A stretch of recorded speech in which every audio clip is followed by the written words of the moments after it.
phenomenal. I think one of the things that I got from meeting you, Bellamy, is just the freedom to share my story.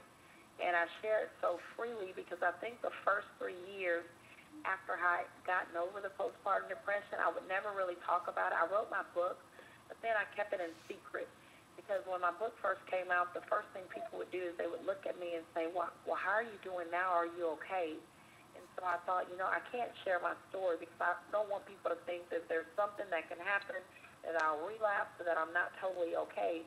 And so I sat on it for a little while, not feeling comfortable really and willing to share.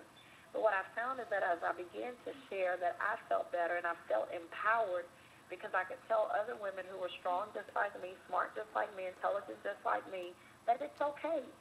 That it's okay to be vulnerable. It's okay to have weaknesses. And I know that what I went through wasn't for me, but for me to benefit other people and to know that, you know what, I'm just a servant in this big stratosphere, this big earth, this big globe that we call this universe, that I'm just a servant with a story to share and people to serve and lives to touch. And that's what it's all about.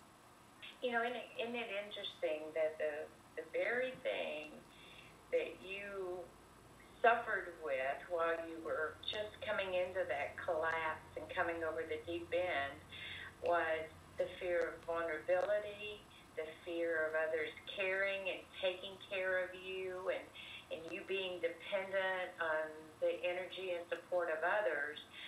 Isn't it interesting that now that you've come more than full circle, I think you're probably even far more powerful now than you were before this whole thing all started, because I see that in you. And isn't it interesting that vulnerability and authenticity with others is the very thing that actually produces the love and the value in the life that you currently live? I have no doubt, Bellamy, that was a turning point and a defining moment, and that sharing my story, as you said, not necessarily gives me power, but the fact that I can freely share with others and feel comfortable and free in what I've gone through and what I've been through, and know that there's just power in sharing your story because it'll encourage, it'll help someone else, and if it'll mend someone's broken heart or give them hope, then I know it was worth it all. And people really do, they want to be more related. They want to be closer with you when you're willing to be vulnerable and you're willing to be loving and cared for. So it just melts people's heart. Right. Because we don't need the walls we think we need. Mm-hmm. So tell us about your book. I want to hear more about that. We know what inspired it, but just give us some information about the book and what it's doing in the world for other women. Sure. Well, Melanie, actually what happened with the book is that I remember the day I came home, I believe it was February the 25th or 28th in 2005, something like that, and I walked into my house, and it looked familiar, but it felt so warm and cold. And the only thing I can tell people that it relates to is if you can imagine watching a Lifetime movie and seeing people who have had amnesia, and they come in and they're trying to remember. And so I remember walking into my house. It was familiar, but it was cold, and as everyone was embracing me, I still felt disconnected. And so for me, I started journaling and chronicling everything that happened, even before I had my daughter, up until the things that I could recall from my experience with postpartum. And so it was actually just a journal to kind of bridge the gap. But what we found out is as my parents and my husband looked for a support system while I was sick, is that so many other people had gone through the same thing. And the Holy Spirit spoke to me one day and says, you know what, you need to share your story, live and live in color, unscripted, uncut, just really from the heart. And so that's what I did. And so that's where my book comes from. And it starts with my whole journey about, how I had it all and going through the infertility and the postpartum and the road to recovery and walking back and walking the road of forgiveness and then understanding my purpose in life. And that was to empower women and to strengthen those who are weak. And not weak in a sense emotionally, but maybe you're weak because you don't have the information or knowledge I have, or maybe because you suffered from abuse, or maybe your mother was an alcoholic, or maybe you're an ex-drug abuser, whatever your issue is that keeps you bound or from being free in the person that you are, I can be an angel and say, you know what, whatever you've been through, don't let it be a crutch. Let it be a bridge that's going to cross you over and make you stronger and wiser and better than you've ever been before. You know, any trial or obstacle that we go through, when we come out, we're just better than ever. You know, when I look at myself in the mirror and I'm excited every morning and I know that I'm looking at the new me, you know, so whatever you're going through, it's just a process to produce and refine the new you. Well, that's great. So where can people find your book, and what's the name of it?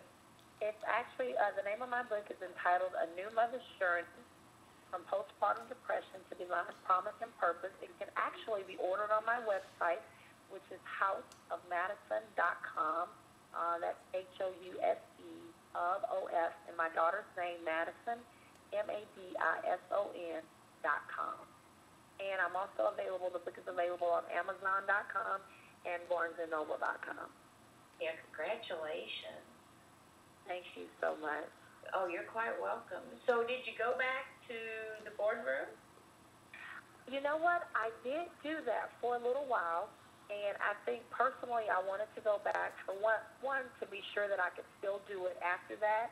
And one of the unique things that many people don't even know about is that when you've gone through what I've gone through in an out-of-body experience, I really had to teach myself all over again. I remember having to work twice as hard and staying up late at night, trying to get back into the swing and the groove of things. And it actually probably took me about 9 or 10 months to get comfortable in my job again and with what I was doing. But when I look back and saw everything that I've accomplished and being able to even get promoted, I felt a satisfaction because I knew that I did it and I'd overcome everything that I'd gone through, and they never knew. They never knew. Still to this day, everything that I did, they never knew. I wrote my book in secret. I published it in secret. I just kept a few copies, shared it with close family and friends. I would get calls for interviews, and I would say no because I didn't want anybody to know. I never wanted anybody from my firm to know what I had gone through and what I experienced.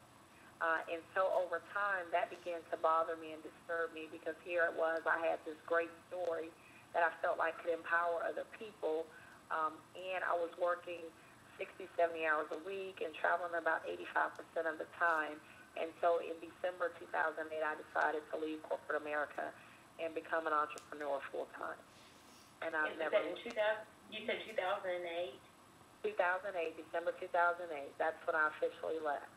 Oh, wow. So how's it going? You know what? It's really going great. I think the first 3 or 4 months, you know, when you're starting out, you're trying to get your name out there, and you're used to having the direct deposit on the 15th and the last of the month, and, you know, the bank statement, and you can't call your mortgage company and say, you know what, my customer didn't pay me because the mortgage still needs to be paid, and so then you do this frantic rush of trying to find contract assignments, and you're praying, and, I mean, you know, you'll take anything. I remember analyzing in my mind, well, if I work at Walmart for $10 an hour, and I can work 80 hours a week in 2 weeks, you know, I can pay the mortgage, and it's kind of like, okay, this is the worst-case scenario, and that is about as bad as it gets.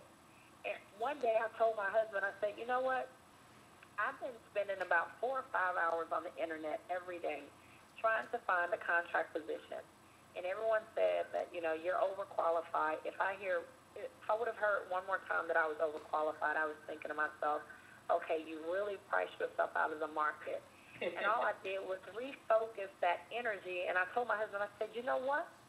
If I spend half the time I do on the Internet looking for a contract job into marketing and promoting my business and getting the word out and networking, it will work. And that's when I was introduced. It was actually at the end of December I was introduced to eWomen Network, and that absolutely changed my life and my perspective on women in business and knowing that, you know, I really could do it all and I really could have it all, and I have never, ever looked back. Well, you know, I have a huge compassion